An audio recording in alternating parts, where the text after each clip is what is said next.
오늘의 서핑 영상 리뷰. 서핑에서 속도는 어떻게 만들어질까? 발알에서 벌어지는 진짜 이야기. 오늘은 내가 좋아하는 섭 심플리에서 만든 영상으로 시작합니다. 섭 심플리는 좋은 섭 캠프인데 이 일주일간 서핑 금액이 한 8,000달러 가까이 되니까 한국 돈으로 아마 1,100만 원, 200만 원 아주 하이 퀄리티 서브 캠프입니다. 서브 캠프를 좀 장래 희망은 좋은 서브 캠프를 만들어 보는 게 아주 꿈입니다. 어쨌든 Surfing Explained Episode 1 Understanding Speed and 속도에 관한 이야기를 하네요. AI한테 내용을 좀 분석을 좀 해달라고 했습니다. 그랬더니 아,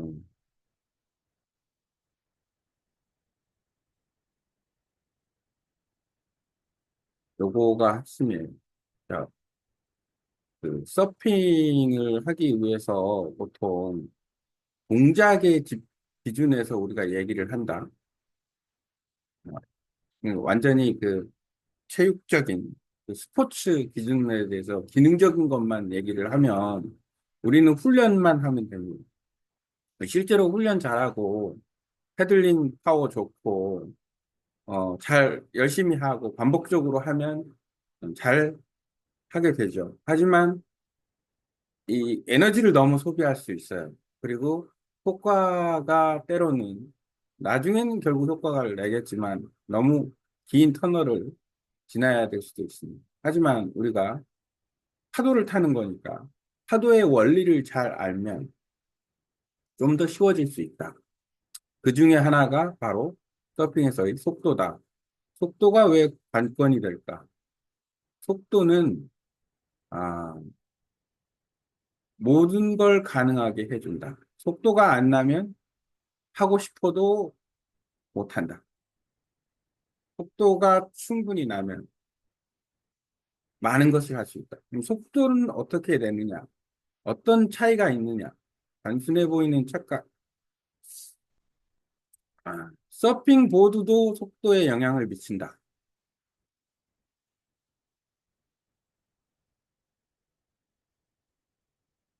자, 서핑 보드도 첫 번째 영향을 미치는 거는 무게일 수 있고, 그 다음에 또 이제 영향을 미치는 거는, 이제 매끄러움, 그 다음에 길이, 어떤 스피드.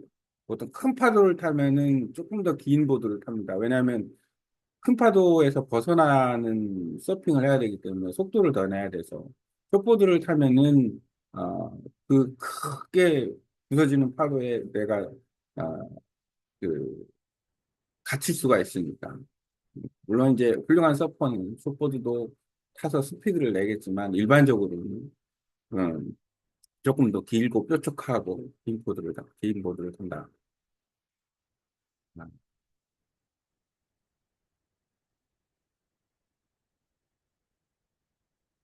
자, 핵심 원리 설명하는데 중력이 다일까요?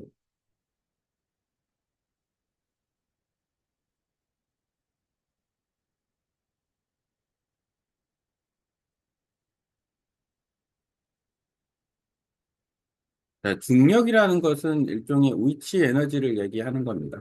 서핑은 위치 에너지와 가속하는 운동 에너지, 서퍼의 운동 에너지의 어떤 결합으로 만들어지는 뭐고 그걸 활용해서 속도를 내는데 여기서 핵심 키워드가 있어요. 지금 이 사람이 얘기하는 것도 그렇지만 뭐냐면 우리가 이해할 수 있는 부분, 과학 시간에 배웠을 만한 이야기인데,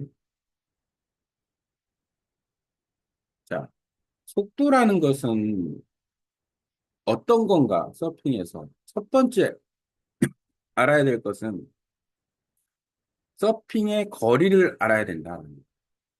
우리가 라이딩의 거리, 쉽게 말하면 라이딩의 거리가 길면 길수록 속도는 빨랐다. 이게 왜 그러냐면, 자, 파도는 일정한 속도로 온다.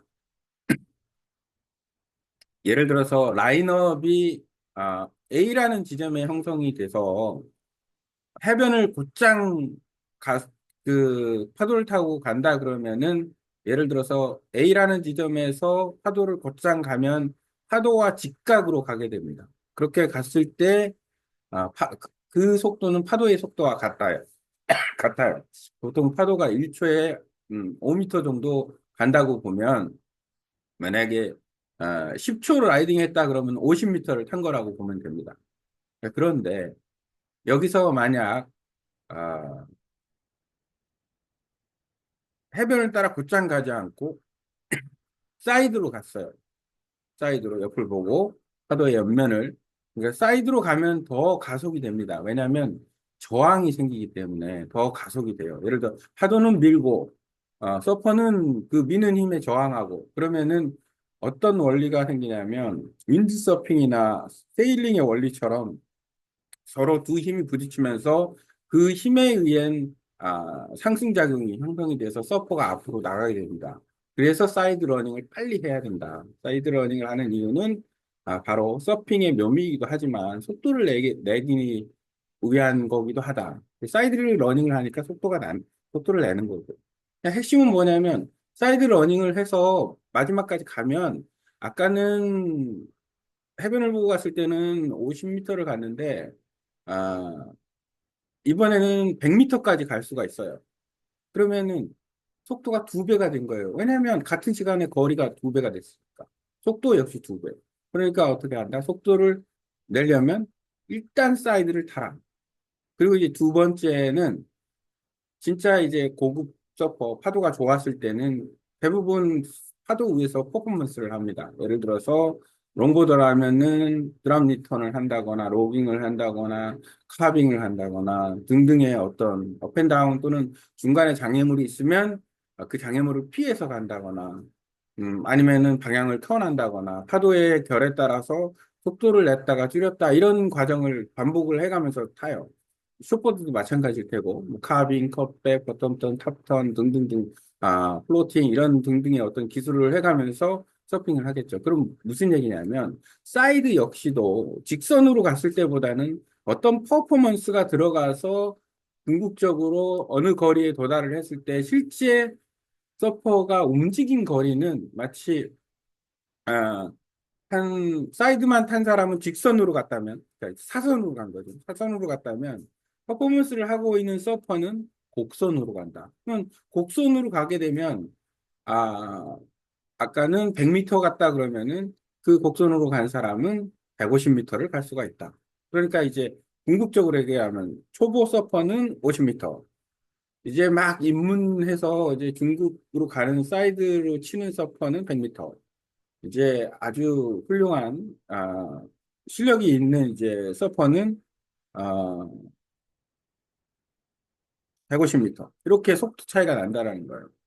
속도 차이가 나면은 결국에는 그것이 서핑의 재미와 실력 차이고 우리는 결국에는 속도를 내서 궁극적으로 원하는 어떤 퍼포먼스를 했을 때 쉽게 말하면 같은 파도를 탔을 때 비슷한 파도를 탔을 때 퍼포먼스가 가장 좋은 그런 상황이 되면 아, 속도가 가장 빠른 서프다. 그래서 숏보드 같은 경우도 속도를 비교해 보면 그 사람의 어떤 실력도 알 수 있고 퍼포먼스의 내용도 좀 알 수가 있습니다.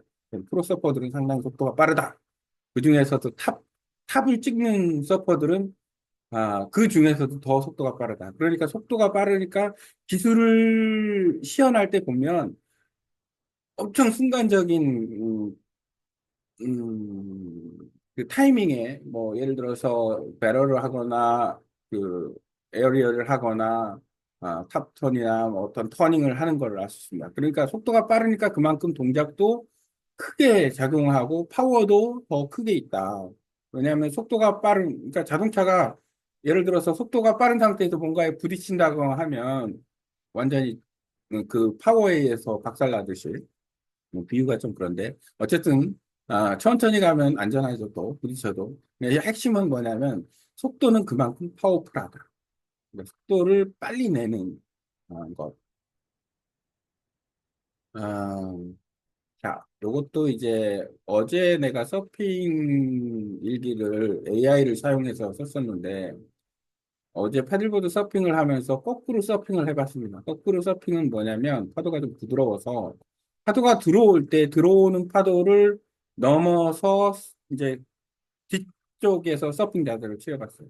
왜 그렇게 해봤냐면 앞쪽에서 파도가 들리는 것을 보려고 확실히 들립니다. 이거는 좀 시각적인 어떤 착시 현상일 수 있는데 우리는 통상적으로 파도가 밀려온다고 생각을 해요. 그러니까 물이 막 나한테 밀려온다고 생각을 하고 그게 아니고 파도가 그냥 들리는 거예요. 그 자리에서 마치 그러니까 물은 그대로 있는 거예요. 그러니까 우리가 막 물이 다가온다고 생각을 하면서 패들링하면 착각이다. 그리고 그러면은 패들링의 에너지가 더 소비될 수 있다. 핵심은 뭐냐면 여기 뭐 고무오리를 띄워놨는데 오리는 파도가 지나가도 움직이지 않고 위아래로 내려간다 이렇게 돼 있죠. 그러니까 무슨 얘기냐면 그냥 들리는 겁니다. 파도는. 그래서 그냥 어느 정도 이 시동을 걸어놓고 패들링을 해가면서 들리는 타이밍에 가는 거예요. 어떻게? 자세를 숙이고 파도가 들어주고 있는데 머리를 드는 서퍼들 있어요. 초복 서퍼들은 거의 파도를 못 잡습니다. 그렇게 하면. 자, 파도가 들리는 순간에 내가 사람의 몸무게의 상당 부분을 머리가 차지하는데 머리를 낮추고 가슴을 내리면서 들리는 파도에서 빨리 미끄러져야 됩니다. 그러면 왜 그러냐면 내 빨리 미끄러지지 않으면 내 보드의 밑에 있는 파도가 다음에 들리니까 내가 조금 더 미끄러져야만 그 다음 테이크오프를 해서 서핑을 할 수 있는 거지. 그 상황에서 머뭇거리면은 내 보드가 들려버린다.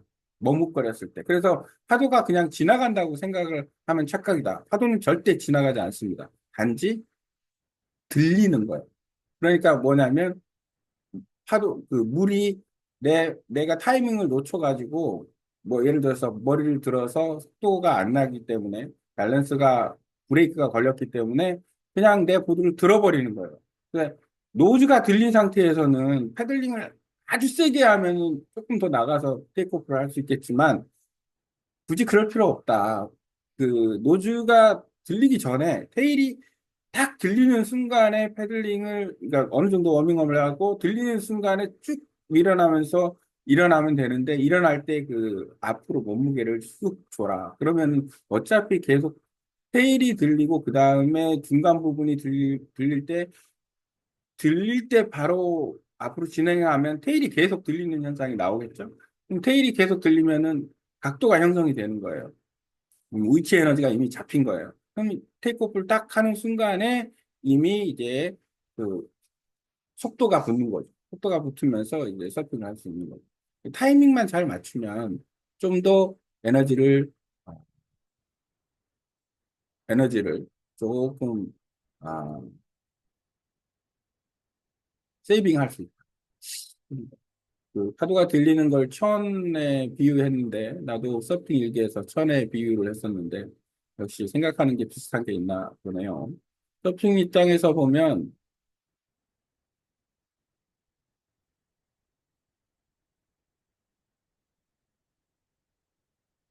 파도 면이 우로 흐르는 물처럼 보인다. 북극의 물의 흐름이라고 하죠. 근데 실제로는 파도가 들린다. 파도가 들리는 현상을 알면, 그걸 잘 관찰을 하면 그거를 확인할 수 있습니다. 나중에 서핑을 하게 되면 파도를 잘 관찰해 보세요. 파도가 어떻게 움직이고 있는지. 파도는 들린다. 밀려오는 게 아니다. 왜냐하면 물속에 있는 에너지가 계속 전달이 되면서 파도를 들어 올리는 겁니다. 당연히 들어 올린 거를 앞으로 빠져나가니까 힘이 약해지면 내려가는 거. 그래서 파도가 계속 이 파장을 형성하면서 가는 거고, 뒤쪽에 있는 파장, 그리고 그 파도의 어떤 그 어, 힘은 연속적이다. 파도의 특성이 하나의 파도가 쭉 만약에 이게 뭐 해일이 일어나서 어떤 특정한 힘이 왔다 그러면은 그 특정한 힘은 파도가 많이 일어나진 않습니다. 예를 들어서 큰 배가 지나가는 걸 보면 큰 배가 지나갔을 때 만들어지는 파도는 많지는 않아요. 하지만 바람에 의해서 만들어지는 파도는 바람은 지속성이 있기 때문에 상당한 기간 동안 파도가 계속 들어온다고 보면 돼요. 바람이 이제 없어지면 파도가 잔잔해지는 것과 비슷하다고 보면 됩니다.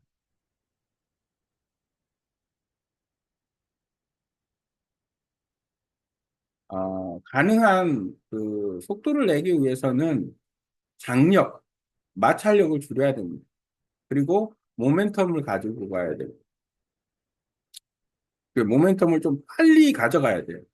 너무 느긋하게 서핑을 하는 사람들이 있어요. 그리고 테이크오프 할 때, 사이드를 천천히 치는 사람이 있는데, 그렇게 하면 속도가 이미 죽어 있기 때문에 파도가 아주 크지 않는 이상은 그 좋은 속도를 내기는 어렵습니다. 그래서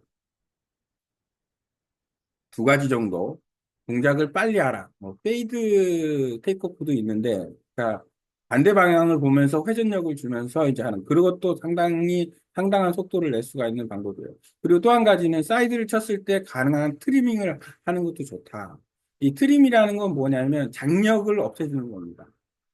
장력을 없애준다라는 건 뭐냐면 내가 이거는 밸런스와 코어가 아주 좋아야 되는데 충분히 훈련이 됐다면 보통 이제 초보 서퍼는 스트링거 중앙에서 발을 위치하는데 트림하는 경우에는 확실히 이제 내가 무게 중심을 잡으면은 약간 안쪽으로 파도와 가깝게 위치를 하게 되면은 아, 파도 바깥쪽에 있는 레일이 들리게 돼요. 레일이 들리면 어떻게 되느냐?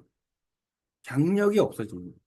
쉽게 말하면 장력이 없어지면서 더 속도가 붙는 거예요.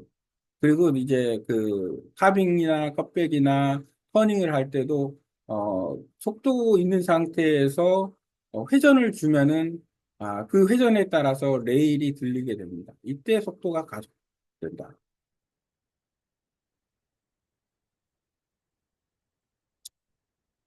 레일을 세우는 것, 보드 밑면의 곡선 형태.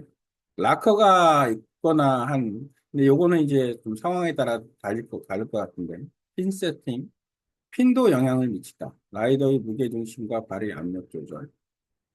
그래서 속도에 영향을 미치는 것을, 충분히 고려하면 훨씬 더, 어, 좋은 속도를 낼 수 있고, 좋은 속도를 내면 퍼포먼스 연습하기에 아주 좋습니다. 왜냐하면 훨씬 더 여유 있게 들어갈 수 있습니다.